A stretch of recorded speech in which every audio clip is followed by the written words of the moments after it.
In the humid lowlands of south-central Mexico, a silence has persisted for millennia. A silence carved in stone. Here, the Olmec, the mother culture of Mesoamerica, raised colossal heads that stare into an unblinking eternity, leaving behind enigmatic glyphs that have confounded generations of scholars. For centuries, archaeology had long dismissed them as ceremonial art, the iconography of a forgotten faith, their true meaning lost to the jungle that reclaimed their world. But that silence has now been broken, not by a spade, nor by a human eye, but by an intelligence of an entirely different order. A quantum artificial intelligence, tasked with finding patterns beyond human perception, has pierced the veil of time. It has unlocked a hidden language, revealing a depth of knowledge so profound it threatens to rewrite the very origins of civilization in the Americas. At the heart of this revelation lies a single, recurring form: a spiral. At first, it was an unremarkable observation. The spiral is a ubiquitous motif found in countless ancient cultures, representing the sun, the seasons, the journey of life. But this spiral was different. Its geometry, when analyzed by the quantum mind, held an impossible secret.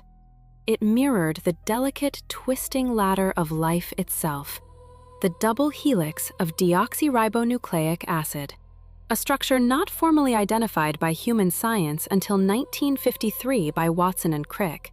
Yet here it was, etched in stone by a civilization that vanished more than 2,400 years before. It cross-referenced dozens of artifacts.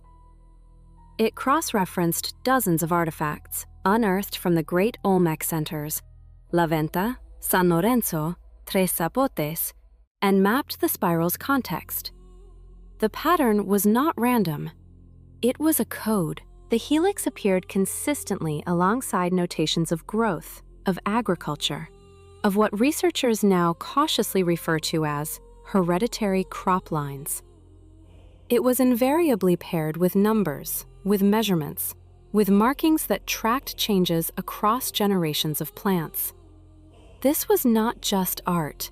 This was data, a meticulous record of a systematic, long-term program of selective breeding. One researcher, speaking from behind a veil of anonymity, confessed the team's initial reaction was disbelief, a system error, a ghost in the machine. But the pattern was relentless, irrefutable. Independent verifications confirmed the AI had flagged at least 47 distinct instances where the spiral code aligned with precise harvest predictions. It detailed crop types, projected yields, and even the success rates of specific genetic variants. For a prehistoric society, this level of empirical record-keeping is nothing short of miraculous. The Olmec were not just farmers. They were geneticists, working with the raw materials of life. And the spiral was not the only secret the stones held. The AI's analysis also illuminated another glyph, a stepped triangle perfectly inscribed within a circle. This symbol clustered around the monumental architecture of La Venta, the civilization's great ceremonial heart, suggesting a mastery of engineering and mathematics previously thought impossible. The implications are seismic, shaking the very foundations of our understanding of the ancient world. We are faced with a civilization that encoded the fundamental principles of biology and engineering centuries before the rise of Rome, before the Golden Age of Greece. The question is no longer what these symbols meant, but what knowledge they contain. It suggests that history is not a straight line of progress, but perhaps a landscape of forgotten peaks, vast libraries of wisdom, written not in books, but in the very fabric of the earth, waiting for a key we are only now beginning to forge. In the digital mind of an artificial intelligence, a lost language begins to stir. Heat maps flicker into existence, plotting points of light across the ancient heartland of Mesoamerica. The patterns are not random. They coalesce with an unnerving. Welcome to my channel.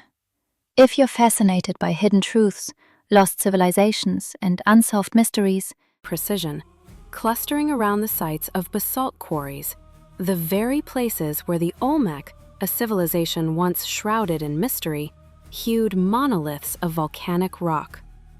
These were not mere stones. They were colossal blocks, some weighing up to 50 tons, which were then transported over 100 kilometers of unforgiving terrain. The AI's analysis revealed a network of logistical sophistication, an organized effort of engineering and human will previously thought impossible for the era. But the symbols pointed to more than just industrial might. They appeared again, this time near the Earth's natural wounds, geothermal vents, smoldering volcanic zones, and the tranquil surfaces of hot springs. The Olmec were not only masters of stone, but also keen observers of the planet's inner fire. Among the thousands of glyphs, one sequence held the machine's logic captive. A depiction of a great sun serpent, its form coiled in cosmic tension, cracking open the Earth. The inscription specified a recurring time frame, every 52 seasons. What was first dismissed as mythology was subjected to cold calculation. 52 seasons, the researchers realized, equate to roughly 13 years. The number resonated with a deeper celestial rhythm. The planet Venus, a beacon of immense importance to Mesoamerican cultures, completes its own observable cycle every 584 days. 5 of these cycles equal approximately 8 years. When combined, the rhythms of the Earth and Venus lock into a grander synchronicity, a 13-year cadence that would later echo in the intricate workings of the Maya long count calendar. The implication was staggering. Centuries before the Maya formalized their cosmic clockwork, the Olmec were already tracking celestial patterns with breathtaking precision. This was not an isolated finding. Other symbols, once thought to be purely ritualistic, were found to align perfectly with solstices and lunar eclipses. When the AI cross-referenced these carved notations with historical astronomical data, the correlation was almost absolute, a 94.7% match. These were not just offerings to the gods. They were a vast, stone-carved archive of observational science. Across the great Olmec sites, from the dynastic center of San Lorenzo to the ceremonial hub of La Venta, a coiled spiral symbol appeared with telling consistency. It was always paired with directional markers and what appeared to be numerical tallies. The answer to its meaning lay not in the sky, but in the soil itself. Analysis revealed unusually high concentrations of magnetite and iron oxide, vital resources in the ancient world. The spiral, it seemed, was no mystical emblem, but a practical map, a guide to the very bones of the Earth, marking zones rich with mineral wealth. Yet beyond the spirals and the solar markers, the AI flagged a symbol of a completely different order, an anomaly that prompted researchers to work under conditions of extreme security. They called it the gate symbol. It was a distinct motif, a stepped frame enclosing elegantly curved sun arcs, repeated with exacting detail on carved pillars, polished jade figurines, and humon was consistently found alongside precise directional markers. It was not encoding time, but location. It was a key, pointing to a specific place. Acting on a shared intuition, the team fed the coordinates and vectors encoded within the symbol into a sophisticated mapping system. They focused their search on the dense, unexplored jungles of Tabasco State, roughly 37 kilometers east-southeast of La Venta. They deployed aircraft equipped with LIDAR, a technology that showers the jungle canopy with billions of laser pulses, painting a picture of the terrain hidden beneath. From the air, the region was an unremarkable tapestry of rolling hills. But the LIDAR data told a different story. beneath the vegetation. And now comes the part no one talks about. But this is where the real mystery begins. The ghostly outlines of a hidden geometry emerged. Impossibly straight alignments, perfect right-angled platforms, and linear structures that defied natural formation. Ground-penetrating radar confirmed their suspicions, revealing massive buried formations, architectural complexes extending at least 15 meters into the earth. And then came the final, breathtaking revelation. The gate symbol was not merely a map to this hidden place. It was its blueprint. Embedded within its design were microscopic seasonal and solar indicators, a key to its function. When these celestial alignments were mapped onto the LIDAR-revealed structures, it became clear what the Olmec had built. It was a solar calendar, not carved on a stone disk, but constructed from the Earth itself. A sprawling, architectural observatory where light and shadow marked the passage of time on a monumental scale.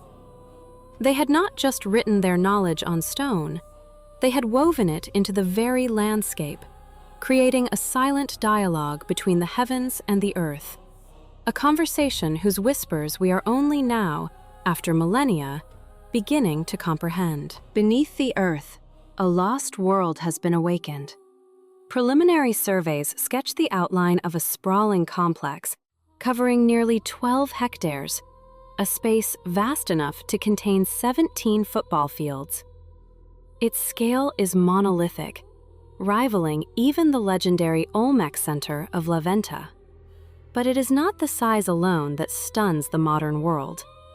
Samples, drawn from the earliest layers of excavation, whisper a revolutionary timeline.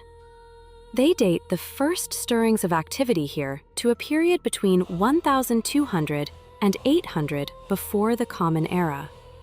This is centuries before La Venta reached its zenith, placing this site at the very dawn of civilization in Mesoamerica, a candidate for its first and most ancient monumental construction.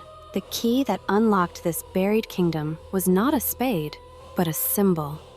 A glyph, known as the gate symbol, had been observed for decades, etched onto 11 distinct artifacts.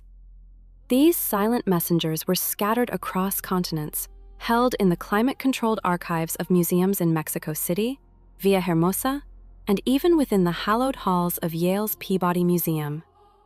For years, they were seen as isolated pieces of a forgotten language, but now they were revealed to be fragments of a map. In the wake of the discovery, a global re-examination began. Curators and archaeologists pored over every known artifact bearing the glyph, searching for new clues. Their diligence was rewarded. 3 additional pieces surfaced from collections, each bearing the familiar gate symbol, but with a critical addition: unique directional markers, glyphs that seemed to point the way, hinting at a network of other hidden locations, a sacred geography known only to its creators. What emerges is a portrait of a civilization far more sophisticated than previously imagined. The Olmec were not simply builders of grand pyramids, they were masters of a complex symbolic system. This was a language of navigation, of astronomy, of coordinating vast construction projects across immense distances. Through the lens of advanced artificial intelligence, we see their deep, almost intuitive understanding of the land, of resource management, and of celestial patterns.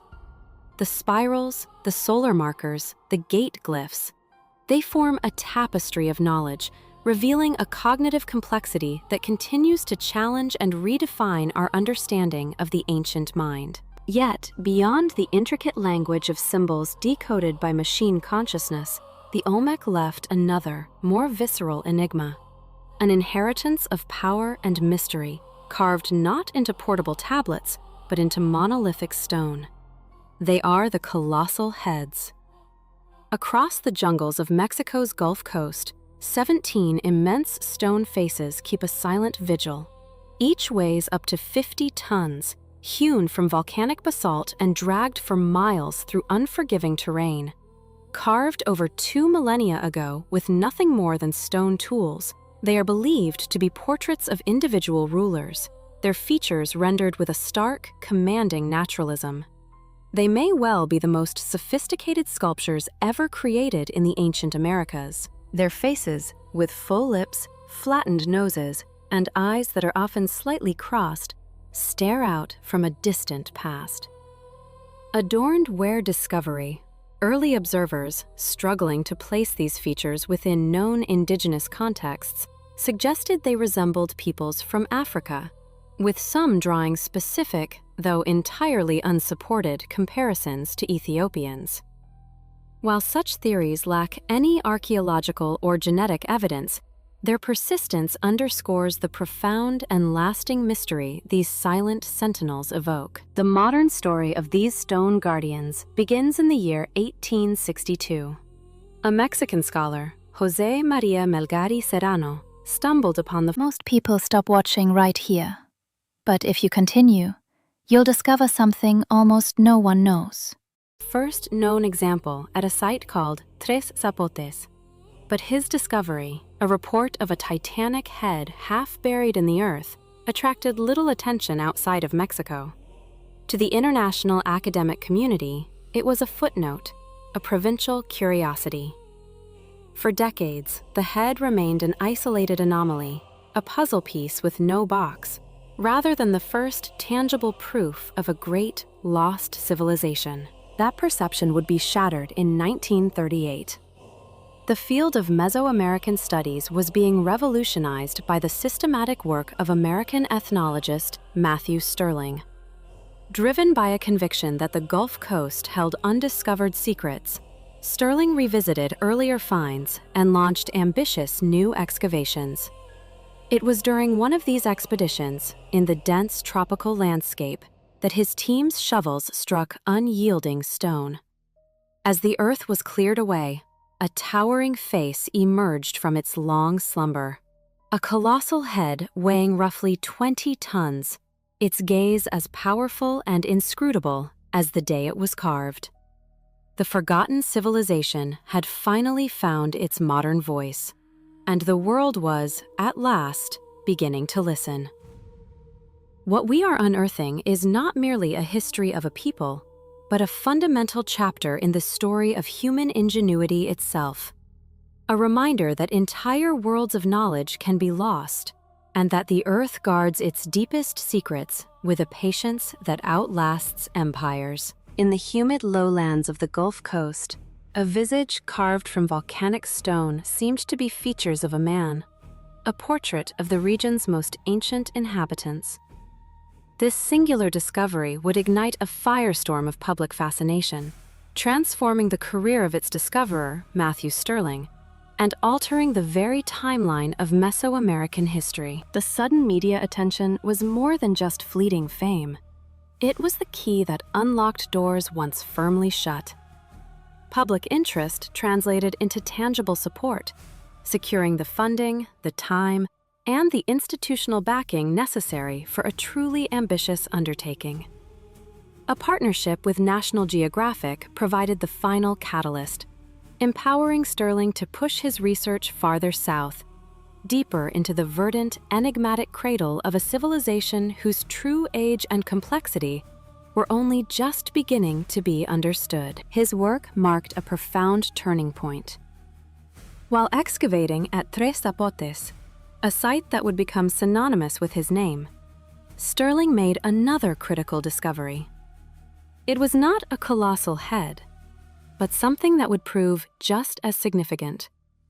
Stela C, a fractured basalt monument bearing the distinctive, powerful artistry of the Olmec. The image etched upon its surface was ambiguous, interpreted by some as a mythical were-jaguar figure, a hybrid of human and predator, and by others as a solemn ruler seated upon a throne. But its true importance lay not in what it depicted, but in what it implied. The stela forced Stirling and his team to fundamentally reconsider the age of the civilization itself. If this monument was as ancient as its style and context suggested, then the colossal heads, technologically and artistically early American cultures began to crumble. Yet, dating these monuments with any precision was, at the time, If you think you've seen everything, wait. What comes next will turn everything upside down. an impossible task. In the 1930s, the gold standard of modern archaeology, radiocarbon dating, did not yet exist. Archaeologists were adrift, without a reliable method to determine when the basalt had been quarried and carved. Instead, researchers were forced to rely on indirect and often inconclusive methods. They painstakingly analyzed stratigraphy, the layered history of the soil, searching for clues in the earth. They looked to the limited potential of dendrochronology, the study of tree rings, but the tropical environment offered few suitable samples. They were left with a monumental question and a frustrating chronological void. Emboldened by his early success, Stirling launched further expeditions. He assembled a small but deeply dedicated team, which included his wife, Marion Stirling, and the archaeologist Philip Drucker. Together, this fellowship undertook a methodical, arduous campaign to scour the landscape. Their efforts laid the foundational work for all that we know today, as they identified and documented several additional colossal heads. This campaign was the beginning of a grand tally, a roster of stone titans that now numbers 17 confirmed Olmec heads, spread across the Gulf Coast from Tres Zapotes to the great ceremonial center of San Lorenzo, where 10 of these silent giants were eventually found. As the number of known heads grew, their purpose began to emerge from the shadows of speculation. Placing the sculptures within the broader Olmec cultural context, scholars began to see them not as deities, but as men. They were portraits of high-status individuals, powerful rulers, decorated military commanders, or revered spiritual authorities. This interpretation aligns with a tradition as old as civilization itself, the immortalization of influential figures through monumental art, an act that inextricably ties leadership to the land, to ancestry, and to the very fabric of political authority. Over time, with the advent of improved research methods, scholars could examine these silent faces in graders of study. Its resemblance to protective helmets suggested a martial role, while its ornate nature pointed towards ceremonial power and elevated rank. Researchers also observed that each head carried distinct design elements, powerful evidence that the headgear served not as a uniform, but as a form of personal insignia, a unique signature of identity. Of the headgear, all converge on a single, profound conclusion. These are not archetypes. They are portraits. Each colossal stone represents a different individual, a leader whose face was deemed worthy of being carved into eternity. They are silent witnesses to a lost dynasty, their names and deeds erased by the passage of 3,000 years. Yet their powerful presence remains. They stand as a testament not to a single life remembered, but to the universal ambition of a people to carve their identity into the very bones of the earth. Carved from the volcanic heart of the earth, they stare out from the depths of time. A silent assembly of kings, warriors, or rulers, their identities lost to the ages. Yet these are not the repeated, archetypal faces of a single god-king. Each colossal head is a distinct individual, a portrait frozen in stone. The subtle differences in their features, the curve of a lip, the set of a jaw, imply a far more complex society than once imagined. One with a pantheon of leaders, each possessing a unique sphere of rank and influence. Their sheer mass, with some weighing as much as 50 tons, makes them prisoners of their own monumentality. To move them for study would risk their destruction. So, To unlock the secrets held within the stone, researchers turned not to cranes and levers, but to light itself. Using structured light scanning and intricate laser mapping, archaeologists began a new kind of excavation, a digital one. They meticulously created precise three-dimensional models of each sculpture, allowing these ancient faces to be reborn in the virtual world. This revolutionary approach granted scholars an unprecedented ability to turn, measure, and compare the heads with microscopic precision, all without a single physical touch. This digitization transformed the study of the Olmec. In the ethereal glow of the computer screen, the scans began to reveal what centuries of direct observation had missed. Subtle features, once lost in shadow and erosion, emerged with startling clarity. The data exposed tiny, deliberately placed holes drilled into the basalt, perhaps representing freckles or symbolic markings whose meanings are now forever beyond our grasp. The astonishing precision of these indentations raised profound questions about the tools and techniques wielded by their creators. The digital ghost of each sculpture also unveiled asymmetries in facial features, confirming that every head was a portrait of a different man.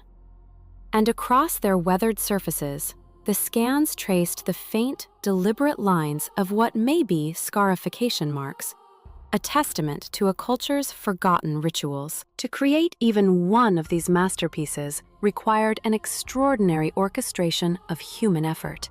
If you think you've seen everything, wait. What comes next will turn everything upside down. The scholar David Grove has emphasized that the quarrying, transport, and carving of these stones was not the work of a single artist, but a symphony of specialized labor.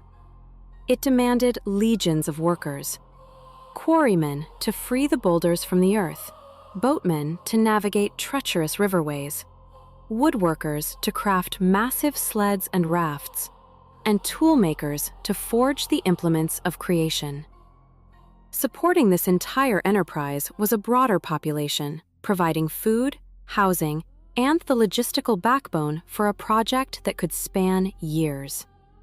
The entire endeavor was dictated by the rhythms of nature, the seasonal rise and fall of river levels, the cycles of agriculture, and the availability of a workforce that also had to tend the fields. The journey of the stone began high in the Sierra de los Tuxtlas Mountains of Veracruz, the only source of the dense, dark basalt.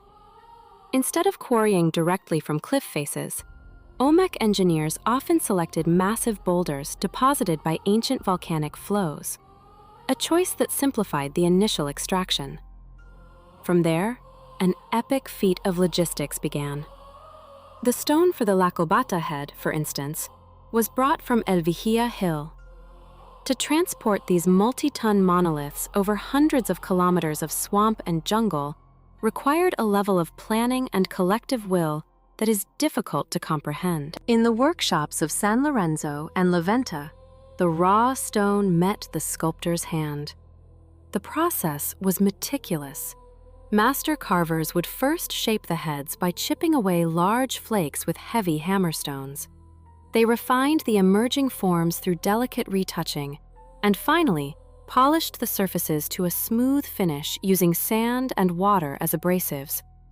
Some of their hammerstones were fashioned from the very same basalt as the monuments, while others were made of harder stone imported from distant regions, evidence of sophisticated trade networks and meticulous resource planning. All 17 of the known heads, ranging in height from 1.47 to 3.4 meters, carry the marks of their history. Many possess flat backs, a feature that might reflect the original shape of the boulder, aid in their arduous transport, or suggest they were intended to be viewed only from the front.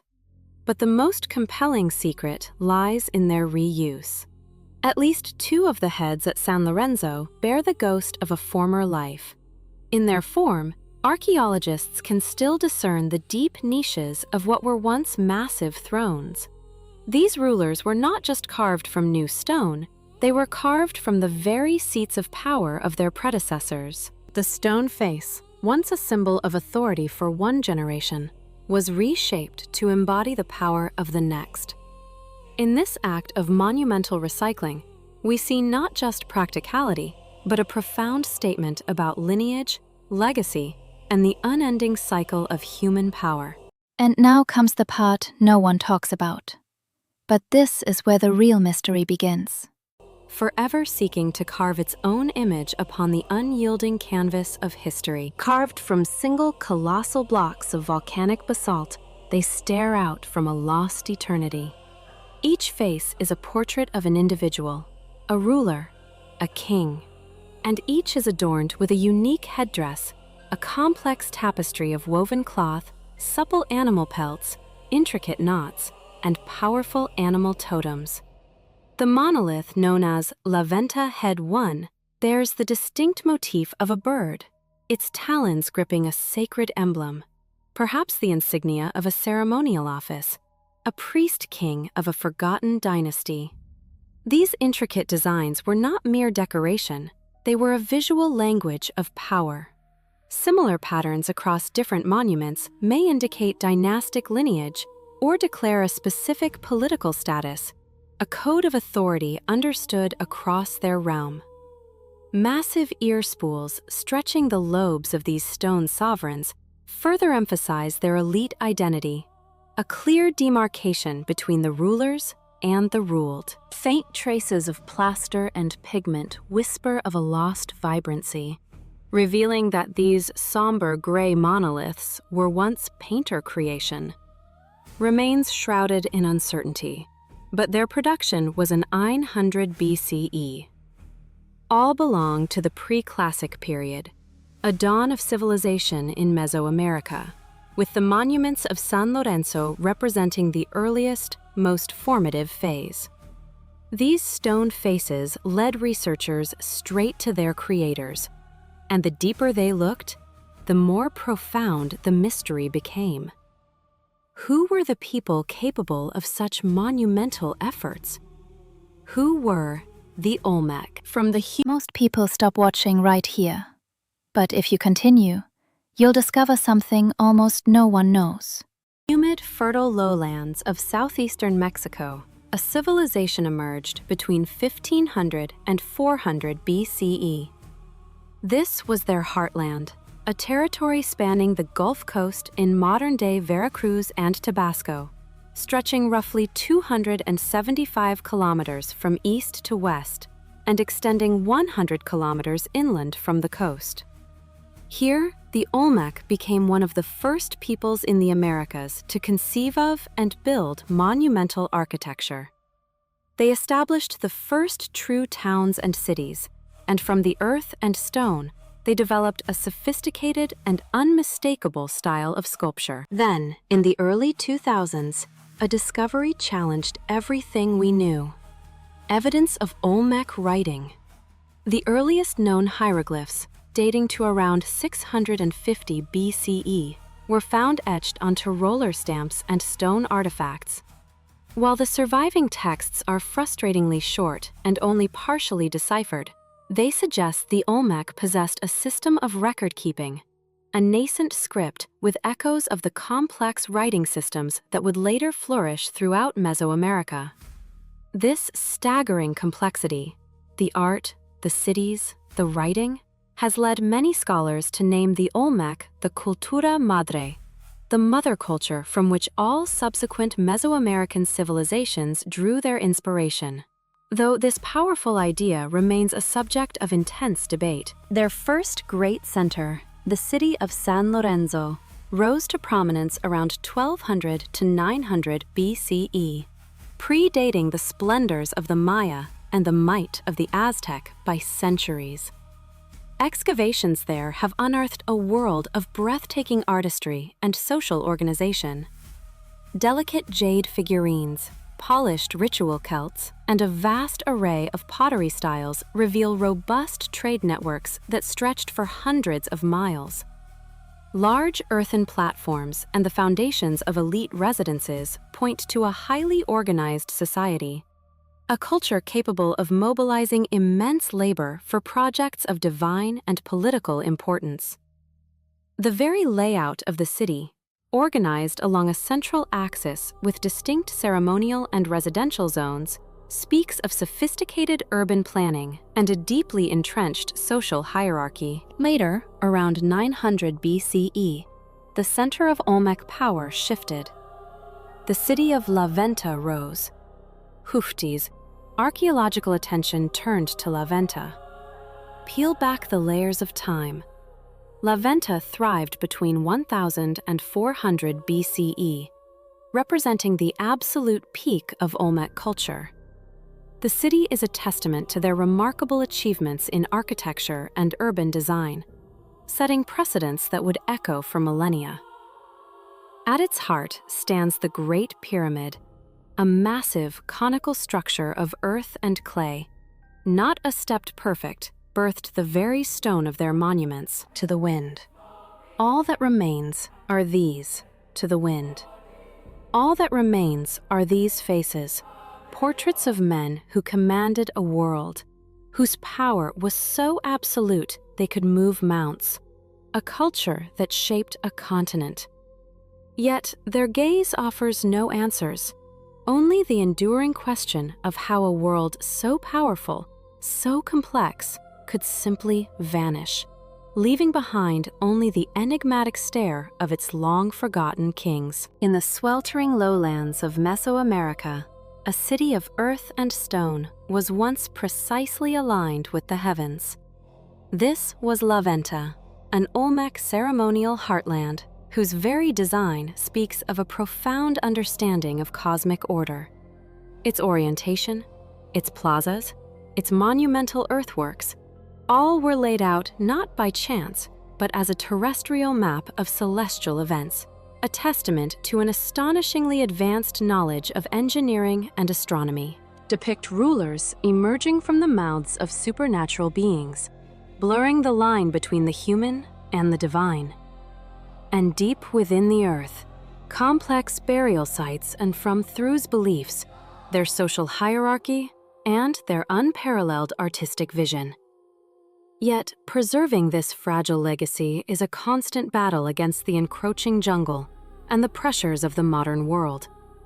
Even so, ongoing research continues to peel back the layers of time, uncovering the secrets of a people widely regarded as the first high civilization of Central America. The Olmec were the wellspring, the mother culture from which later societies would drink.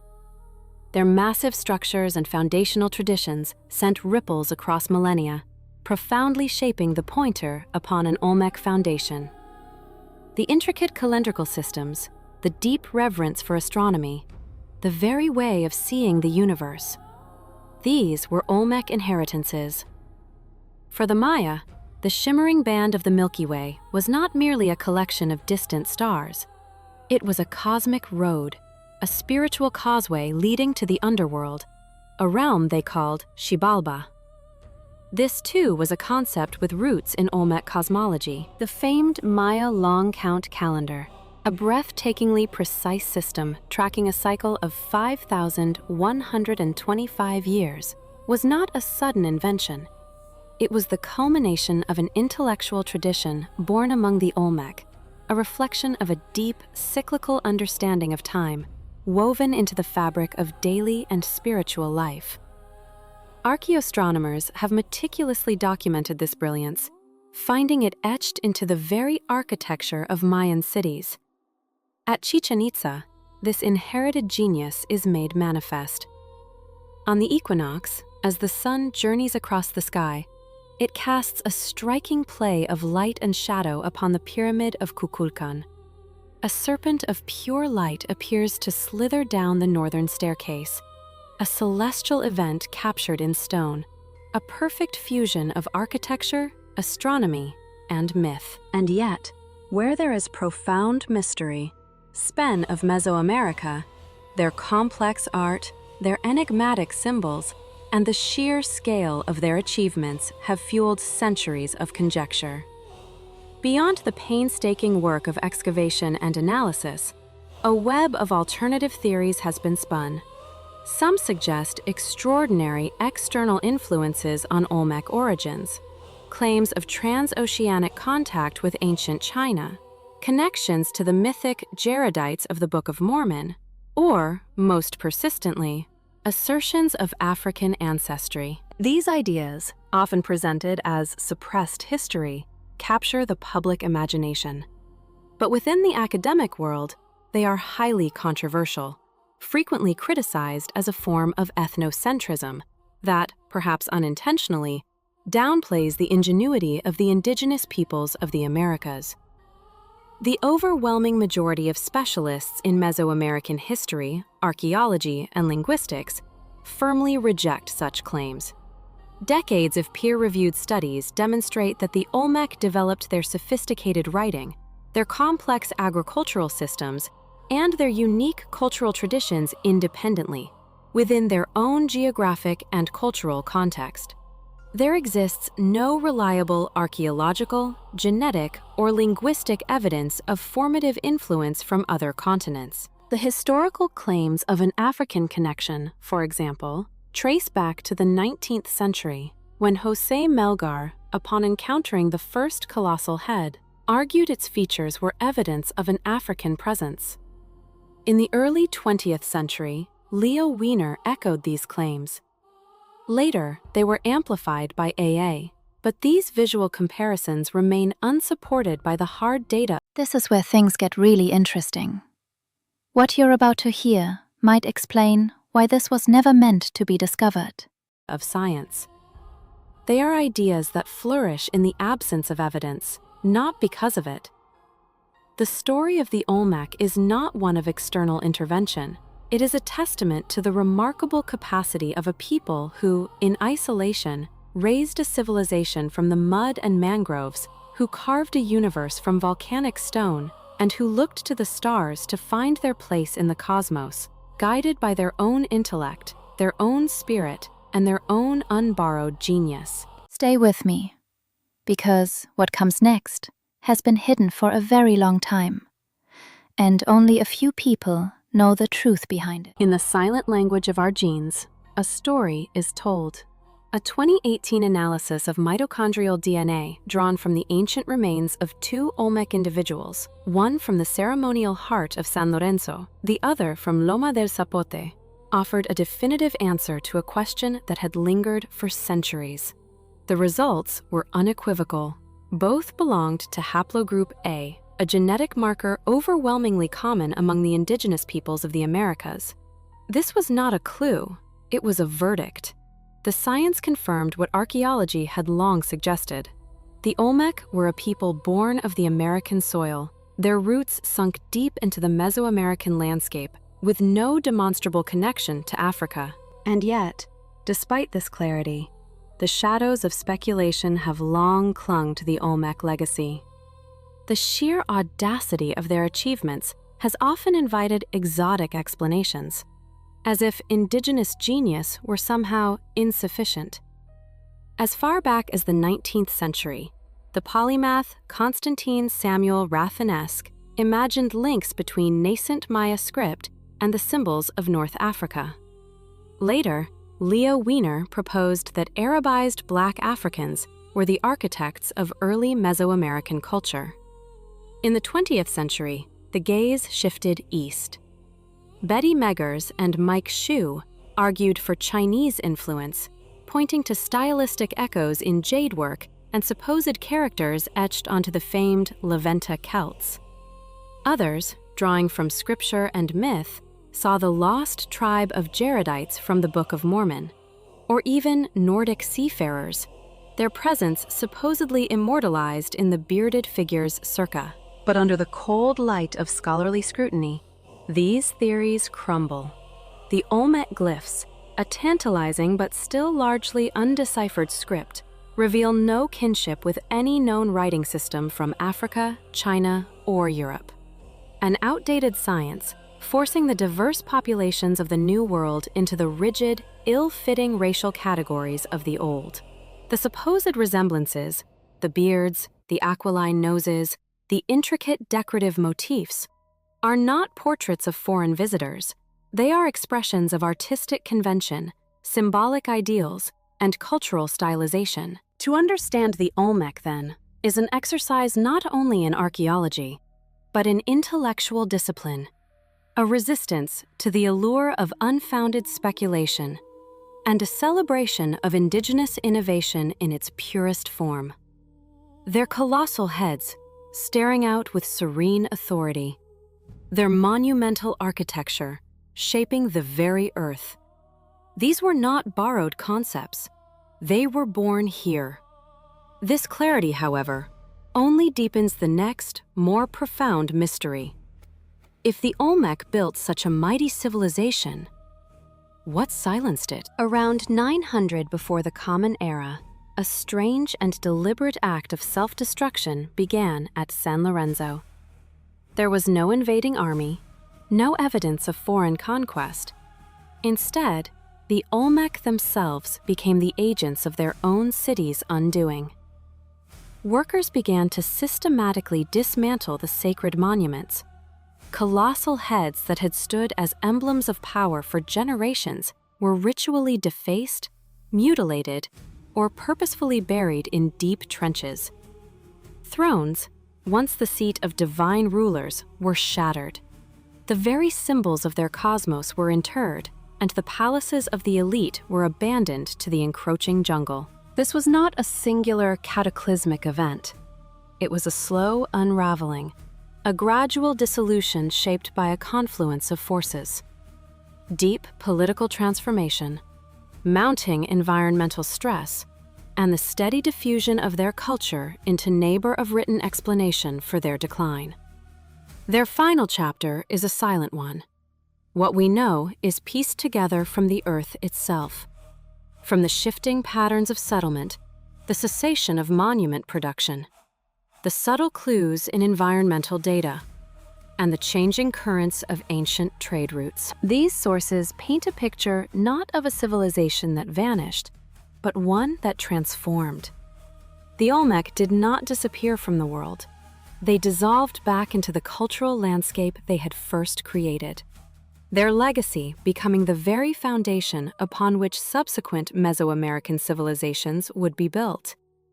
Their end was not an apocalypse, but a metamorphosis, a quiet, powerful reminder that even the greatest empires do not truly die, but are merely reabsorbed into the endless stream of human history. The foundations of the Olmec world were built upon a delicate bargain with the earth.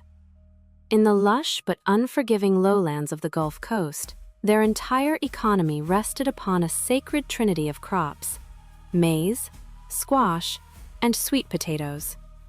This agricultural base, while potent enough to fuel the rise of Mesoamerica's first great cities, was a narrow and fragile pillar. Urban life, for all its monumental grandeur, was tethered to the whims of a volatile landscape. A season of drought, a blanket of volcanic ash, or the slow, inexorable shift of a river's course could sever that tether, undermining the food supply and starving a metropolis into submission. For centuries, the city we call San Lorenzo mastered this precarious balance. It was the vibrant heart of the Olmec civilization, a sprawling ceremonial center where political power and divine authority were expressed in colossal stone. But around 900 BCE, a shadow fell across the city. The archaeological record, meticulously unearned, the sprawling residences of the elite were emptied, left to the silence of the jungle. The workshops of the master carvers, once ringing with the sound of stone on stone, fell quiet. And most chillingly, the sacred monuments themselves, the very embodiment of Olmec power, were subjected to a deliberate and systematic destruction. Colossal heads, the impassive stone faces of rulers, were toppled, defaced, and buried. Massive thrones, seats of temporal and spiritual power, were intentionally shattered. Yet, what archaeologists did not find is just as telling. There are no layers of ash from a city-wide fire, no mass graves indicative of a massacre, no foreign artifacts to suggest conquest. The evidence points not to an outside enemy, but to a collapse from within. The pattern of destruction was not the chaotic byproduct of war, but something more methodical, more intimate. Ciphers and others argue that this was a ritualized dismantling of a failed political order. In the Mesoamerican worldview, rulers were inextricably linked to their monuments.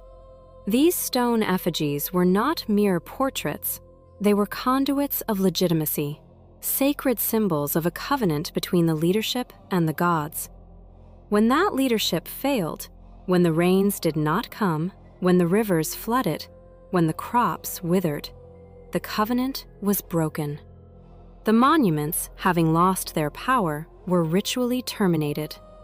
It was not an act of rage, but of ceremony, a deliberate unmaking of power, a practice that would echo centuries later among the Maya. This political implosion was not happening in a vacuum.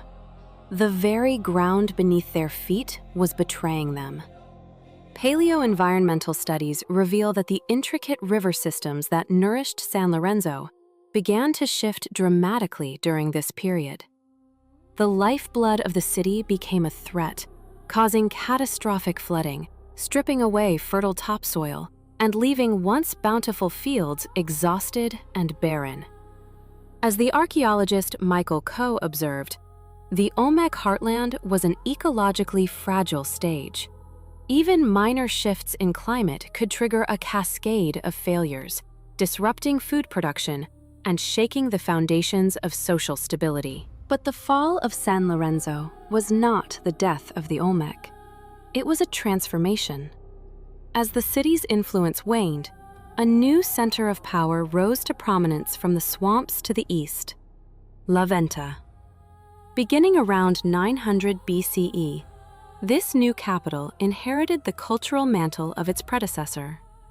The core tenets of Olmec civilization endured: the distinctive artistic canons, the complex religious cosmology, the far-flung trade networks that brought jade and obsidian from distant lands.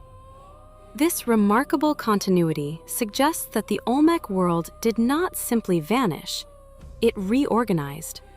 Elites, artisans, and priests may have migrated, carrying with them the institutional knowledge and sacred traditions that had defined their culture. The archaeologist Richard Deal proposed that what we witness is not a collapse, but a decentralization. The rigid, centralized political system centered at San Lorenzo dissolved, but the powerful framework of Olmec culture did not. Instead, it diffused across Mesoamerica, its influence becoming a ghost blueprint for the Civilec. Did not inherit a kingdom, but a cultural legacy. They adopted and adapted Olmec symbols, architectural concepts, and religious ideas, weaving them into the fabric of their own unique societies. This gradual diffusion, however, came at a cost. It explains the profound mystery of why Olmec symbols, tantalizingly close to a form of writing, never survived in a readable form. The transmission of complex knowledge depends upon stable institutions, codified priesthoods, royal schools, and unbroken ruling dynasties that act as living libraries. When the political authority of the Olmec heartland fractured, the very structures that preserved the meaning behind their symbols vanished. The icons and images remained visually potent, but their precise meanings faded with each. By 400 BCE, La Venta itself was in decline. Its monuments toppled, and its plazas eventually abandoned to the encroaching wilderness. This marked the definitive end of the classic Olmec era. The people, the descendants of this once great civilization, continued to live in the region, but the grand apparatus of their culture, the continent-spanning trade networks, the awe-inspiring cities, and the singular artistic vision, was gone. What remained were not ruins of stone and earth, but the indelible, foundational ideas that would shape the destiny of a continent for the next 1,000 years. The great ceremonial centers would crumble. their power structures dissolving back into the Mesoamerican soil. The colossal stone heads, once portraits of dynastic might, would become silent witnesses to the encroaching jungle. But this was not an end. It was a transformation. While the Olmec state vanished, its intellectual universe expanded, seeping into the bedrock of the cultures to come. Welcome to my channel. If you're fascinated by hidden truths, lost civilizations, and unsolved mysteries, you're in the right place. Make sure to subscribe and leave a like so you don't miss what's coming next. Because what you're about to see will change everything. The sacred ball game they pioneered would echo in the courts of the Maya. Their reverence for jade, their cosmology of the jaguar and the feathered serpent, would be adopted and reimagined for 1,000 years. A civilization is not merely its monuments, but the ideas it sets in motion. The Olmec as a political entity had ceased to be, but the Olmec mind had simply become the shared inheritance of a world it had helped to create.